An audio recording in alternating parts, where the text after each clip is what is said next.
And he won't notice anything till it starts? I got the reinforced system, so you can flush your number 3s now, Gainsborough. Oh, he's coming. Oh, and let me know when my brother arrives. Snodford? What are you doing? Nothing.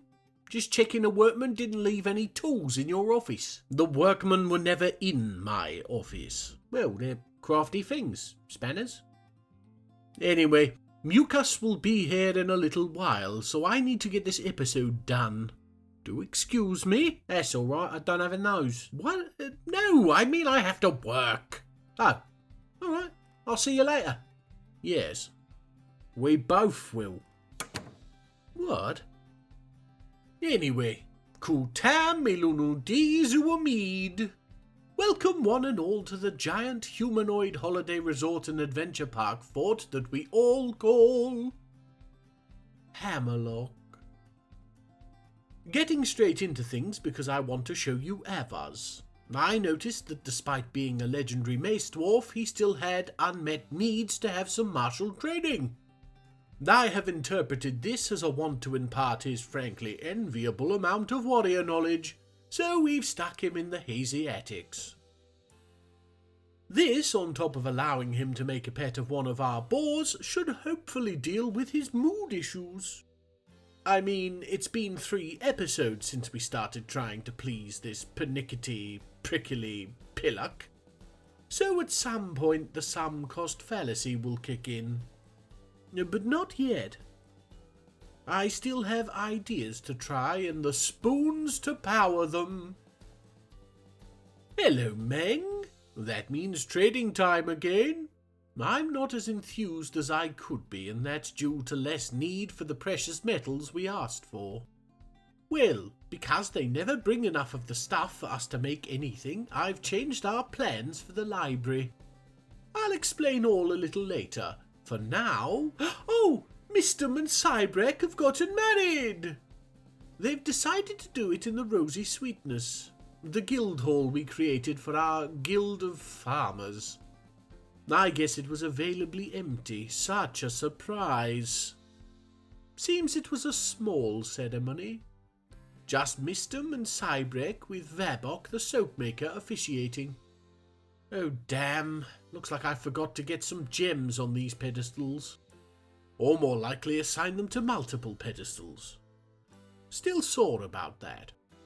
Back to Meng, and he and Moldath are in the throne room preparing to talk trade requests. Let's get started. Nothing too interesting. Precious metals and leather again. Granite clobbers are expecting a need for amulets. A need? A want, I understand, but who needs an amulet? We might have some with Snod's face on somewhere anyway. Not sure who'd need that. Thank you as always, Meng. Now, we won't be listening to any more singing. Only so much dwarfish warbling I can take, but we can utilize this time of Meng flitting around the fortress aimlessly to marvel at all we've created so far.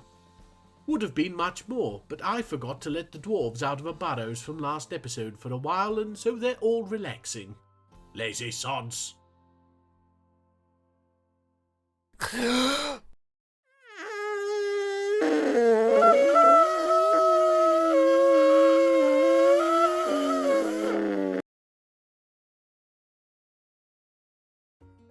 We're above the food stockpile, below the sweetness of racks, and there's no space left, which isn't right.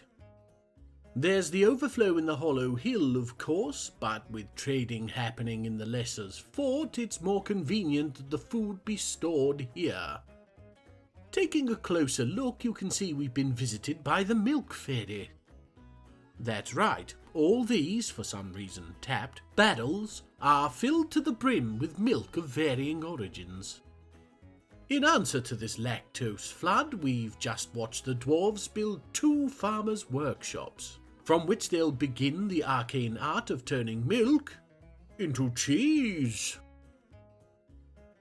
Yes, see Vabok's already at it, our soap-making ordainer. Oh, and would you believe it? Moldath has jumped at the chance. Cheese made by a duke has got to be worth a bit, no? Oh, for the love of me, he's mandated the creation of more goods while he's doing it. Ha! More crossbows! You can just imagine him hunched over a wheel, basking in its golden glow and screaming, "More crossbows! We must protect the cheese!" No, don't be embarrassed. It's nice that you've kept that childish whimsy into your dotage. And it's better than what I normally catch you imagining. Yick! Before we move on, this here is the fort's only donkey, a 4-year-old male. And this is a barrel of donkey milk. We're going to hope we traded for it.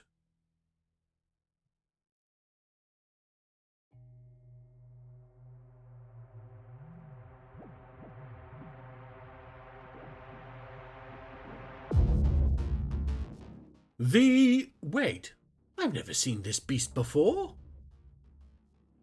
Nerom? Oh, well, it dealt with that fire shrew rather handily, didn't it? Gosh, I suppose this really is a forgotten beast for once, though it sure does look familiar somehow. Ah, well, the joy of playing a game with the ability to create random elements. Welcome to the Dimension of Destiny, Nerom. Do be so kind as to play nice with Iru and Nyore. Oh, Thykot's gone into a strange mood. Apparently, just asking for the recognizable dwarfs to start making stuff was all I needed to do. I wish that worked with Avuz's mood. Anyway, Thykot is an adequate stone cutter, which differs from smoothing and mining in some way I can't discern, and has taken over a stoneworker's workshop, so it's safe to say we won't be getting a bed. Probably. We'll leave him to work and come back when he's done. Oh, which'd be right now. He's created Requer to Mam. Oh, the whiskered morals. It's a figurine of dwarves travelling, but it's kind of a cultural piece too. It relates specifically to the foundation of Hammerlock, but whiskered morals, or beard fables to give a more descriptive translation, are stories told to young dwarfs. This piece, therefore, would be the Dimension of Destiny version of a pottery figurine of the tortoise and the hare, the scorpion and the frog, or the concert pianist and the carton of sentient orange juice. I couldn't fail to notice it's also adorned with another coronation picture of our Queen Unib. I've mentioned it before, but I think it pays to repeat that I'd rather we did not summon her like some flouncy authoritative Beetlejuice. Ah well, thank you, Thykot, for what amounts to a Peter Rabbit commemorative Jubilee plate. I'm sure your grandmother would be proud. Ah look, he's paying penance all by himself, carting handfuls of our pointless Ushildusim copper coins up to Moldath's ridiculous mausoleum. I see people asking all the time what playing this game is really like, and my honest answer is that it's similar to trying to take a box from one room in your house and place it down in another. But the hallway is filled with ADHD children all loudly demanding you look at the picture they drew. They're missing a shoe, and they're screaming at you. The rent is past due, the carpet's now blue, your frames are askew, the cat did a poo and you've stepped in it too. Then once you've scraped, straightened, bleached, paid, found and looked, you realise you forgot the box. But snod it, it doesn't matter anyway. It's very zen. So, it turns out that a barrel of milk makes a barrel of milk's worth of cheese. This is a lot of cheese. More individual wheels of cheese, in fact, than individual barrels of milk. This has led to the filling of our food stockpile once more, but more worrisome than that is the fact that our farmers' workshops are likewise stuffed. As any Dwarf Fortress veteran will know, a dwarfish workshop is kept about as clean as the inside of a cow, and as such the cheese in the workshop storage has begun to go bad, hence the clouds of purple stank. There is, of course, only one solution. I proudly present the new Hammerlock Cheese Vault, a place of storage and protection for our creamy dairy hoard. It'll keep out the rats, keep off the stink, and Moldath can calm down about cheese thieves. And to all those screaming, "You can put cheese in barrels, you don't need a separate stockpile," yes, I bloody know that, but the dwarves seem to think that's some kind of sacrilege. Until later, of course, once I have a lovely room almost full with cheese wheels and they decide to plop down one pot and ruin the aesthetic. I don't know why I bother, I honestly don't.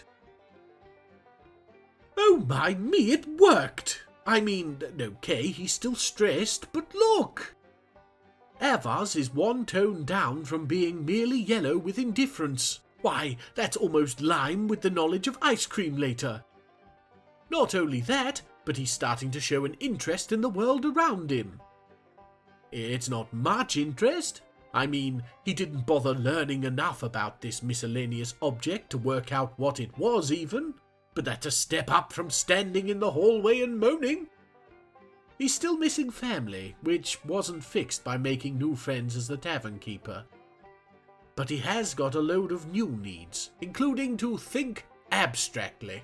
Because thinking is something most people need outside help with. Oh, Avuz, never stay the same. Please change immediately. You're wasting precious oxygen. Here you are. Not sure who'd actually want this, but here's your obligatory flash of bummis. Cage traps. Must get some down. We're above the creative fragrances in the Hollow Hill because it's that time again. The winter holidays are here. And no year have they been more needed than this. Look at all those sour faces. Apparently, filling the fortress with the stench of rotting cheese, because our atom smasher is open-topped and in the middle of the dang fort, is something of a bad thing for mood. Who knew? Hoping we see those frowns turn upside down, but once everybody is in the Hollow Hill, at least they won't get worse as the main fort airs. Anyway, you can see here that I've added some more instruments. 2 kaolinite mothy, in the hopes that we can tempt a band to start up. I don't have what anybody would call high hopes, but who knows? It's me, I know. I've more chance of getting Gainsborough to stop pronouncing it hopsicle. Looking at the moods, and things seem to be getting worse. I've noted a few dizzy individuals, so I'm putting that down to Cavern sickness. Thank you for updating that mechanic, Mr. Adams. I really wasn't seeing enough vomit beforehand. Nothing much we can do about it now. Certainly can't send dwarves who are already feeling nauseous back into a cave that smells of bad cheese. And we are seeing pockets of entertainment. A poem here, a story there. Yes, it's going rather well. Oh, it happened! I mean, okay, it's not the Mothy, but somebody is playing an asshole. And that somebody just happens to be Obok, one of our barricaded nails. A legendary miner and a high master organizer. Now, he isn't actually singing here. I believe he's playing to accompany the poem that our Duchess Lightast is reciting and that Doran is dancing to.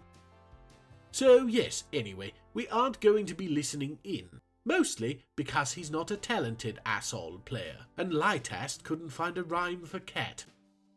But it's nice that it's happening, no? Spontaneous and fun, exactly as the winter holidays should be. Oh, what's this? A shale door has been destroyed and a loom toppled. Ah, must be a tantruming dwarf. Probably time we ended the holidays anyway. We've got some dwarfs being sick again. Right, let's see where... Oh. Uh-oh. Oh, no, this wasn't a dwarf. It had to be a beast. Wait, no. Only Galel around, and it's not moving in the caverns. Best we let the dwarves out of the hollow hill and investigate. Off you go! As you can see, I've requested a wall be built right here.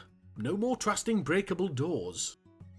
The squads are both on their way down too, or more probably they're hopping into their armour in preparation to get down here. Of course this had to happen during the holidays. Sure are taking their dang time. Wait! Oh me damn it, it's cavern dwellers! Here they are, already on their way up into the fortress. Oh thank me, the warriors are charging in. Oof! Ervad there being launched into a wall. We're following Avuz now. That's Avuz, not Avuz. The cave dwellers brought a load of beasts with them, but they're no match for our warriors. I think the vast majority have been squashed. Now we're waiting for somebody to get down here with some blocks to close us off from the caverns again. They're taking their sweet time at it. Wait!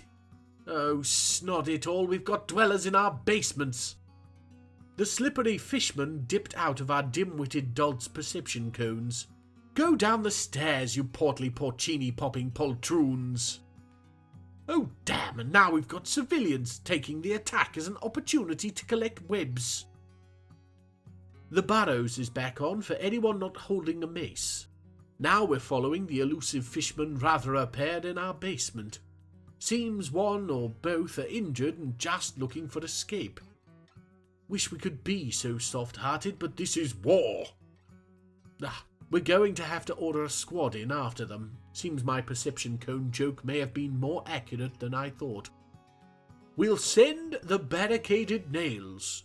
It'll be quick, we can promise you that at least. Farewell. Oh, come on, really?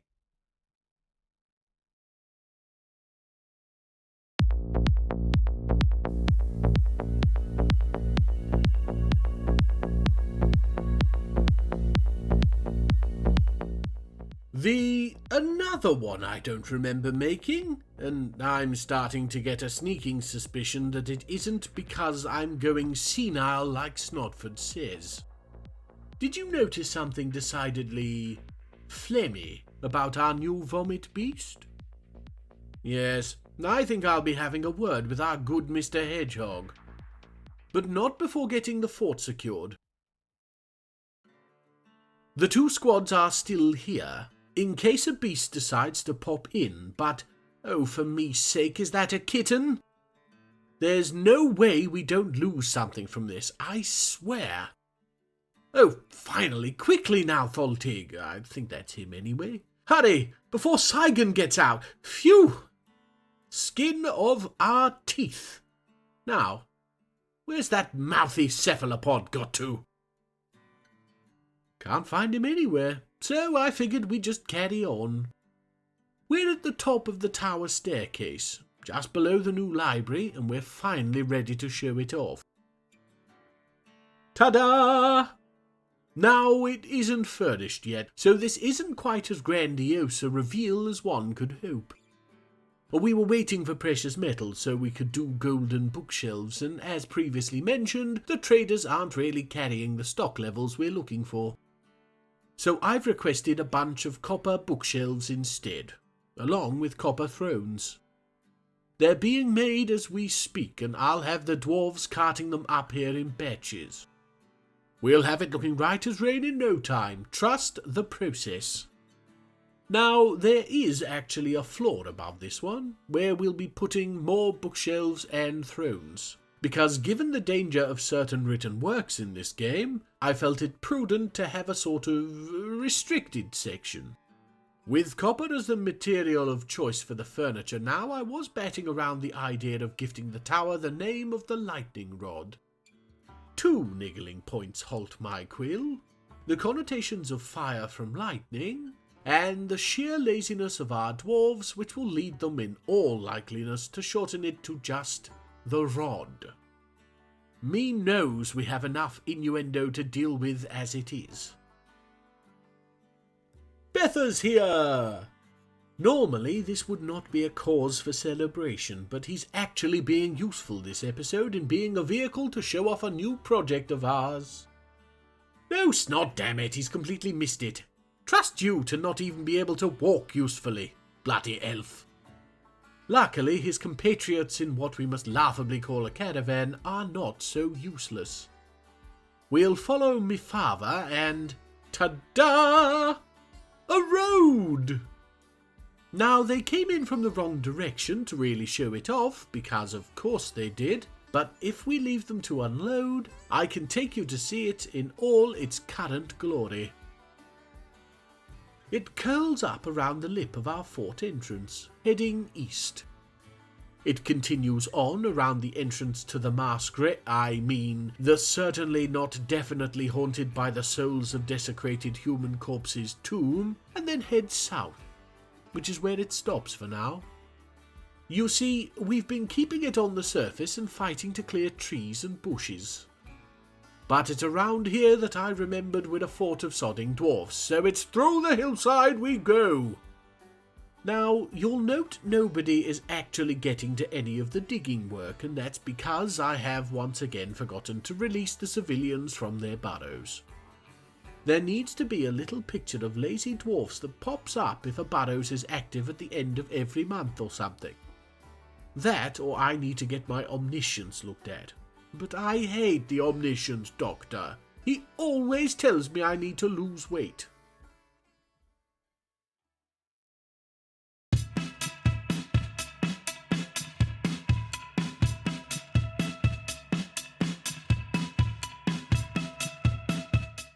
The can't have been forgotten if I never met it, beast Zicalo Arazi Sofipu has come. It's a hairy orange grasshopper with a big nose, and it's very clearly wearing my star glasses. I am almost certain I know exactly what's going on here, and if I had my hands on Snodford, I would be 100% sure, because he's got the poker face of a child with its hand in the cookie jar. Which I assume is why I can't bloody find him. Ignoring the clear phlegm baiting, we're back in the library and I just had to show you one of our new acquisitions from the elves. Obviously we already had an orangutan, but this one's a male, and so I immediately got the dwarfs to stick it in here. Now the elves actually had 2 male orangs for sale, but I'm not certain if the apes are one of those animals that needs to be pastured if not caged. So, to save ourselves from having to cart 3 corpses out, I've kept it to this one. And to anybody with no idea as to why this situation makes any sense at all, I will point out the superior book-sorting ability of a creature with 2 pairs of hands. Does spending quite a bit of time up here already, which is nice, but a little odd seeing as we've yet to get any books. Morals here too, but that's explained by the fact we've made her a scholar. She's a competent bone doctor and adequate wound dresser, so I'm hoping she'll author some medical textbooks or something. Whatever she does, I hope she doesn't mind the smell of bananas.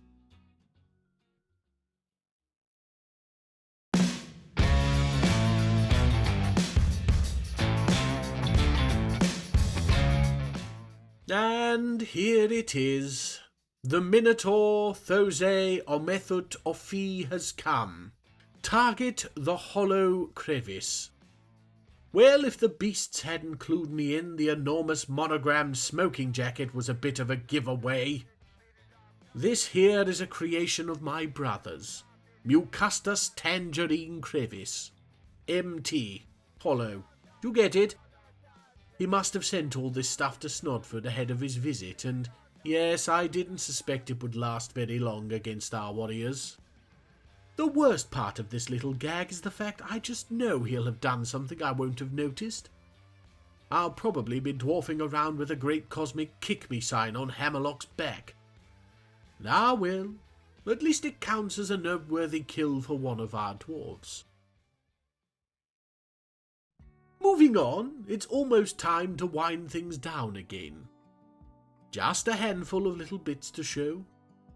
We've put pigs in the hollow hill. My plan for down here was always to spread the cavern growth as much as possible, but with nobody frequenting it, nothing was spreading. So, pigs. Does double duty as a way to keep our near-fort pasture for the wool-producing animals, closer to the farmers' workshops. Olon went into a strange mood. He's a trader, so I've no idea what he thinks he's going to make. Perhaps a trader's ambush, which is, of course, a colloquial term for a trader's scales, because they lie in wait. Durr has decided to become an actual citizen. We already built you a house, so I suppose we should probably say yes here. I don't know what's going on with her, why she wants to stay here rather than wherever she was living with Mr. Baby Passion, but she seems satisfied with her inclusion in the fort at least. This of course now means we can start issuing direct orders to her and, against my better judgment, I think we'll be giving her the job of being an entertainer in the creative fragrances. The only other thing she's, well, I nearly said good at, but we'll amend that to being previously employed as, is animal caretaking. We are building up our stock of dogs, so maybe once we have a surplus, we'll set her to training war dogs. Seems cruel and unusual punishment considering their sensitive hearing. Snod says to tell you your brother has been buzzed into the gates. Ah yes, I forgot to turn off the giant bees. Okay, thank you Gainsborough, I shan't be a moment. Olon is done. He's created Igamolon the Tan Agesh, Gorge Gear the Iron of Contesting. And he's called it that, despite the fact that it is obviously made of copper. Perhaps it's an Albany expression. Certainly not Utica. This is my YouTube channel. I will butcher quotes if I want to. It's not a bad bracelet, but you've claimed it as a family heirloom, so who cares? And then there's this. Udil, another of our new scholars, is Pondering the Windlass. As a novice mechanic and pump operator, I would guess this means she's working on something at least book adjacent. But for all I know, a windle is a creature with particularly meaty glutes. Admit it, you'd be disappointed if I didn't now, wouldn't you? And that's it. I've had a wonderful time, even with the mucus-induced interruptions, and I hope you have too. Regardless, I want to thank you for taking the time to watch all the way to the end, because it tickles the algorithm in that way that makes it think this isn't just me burbling nonsense into a microphone for half an hour. Together we make YouTube just a slightly more silly place, and that's got to be good, no? Anyway, if you did enjoy, please do take the time to like, comment and subscribe if you haven't. Actually, why don't you go ahead and join the Discord server too? I tend to show off some of my more weirder creations in advance there. Link in the description. Again, thank you all for watching, and I'll see you next time. Avuz Eshon, you most wonderful of individuals. Avuz Eshon. By the time I saw it, the hair had turned into more of a vomit quiff. Old Mucus here was just going to send in a minute or, but I told him it'd be a bigger laugh to do some beasts too. Aren't you gonna talk, other Mr. Crevice? I think we've enough voiced characters on this channel, don't you? Oh, that's just lazy.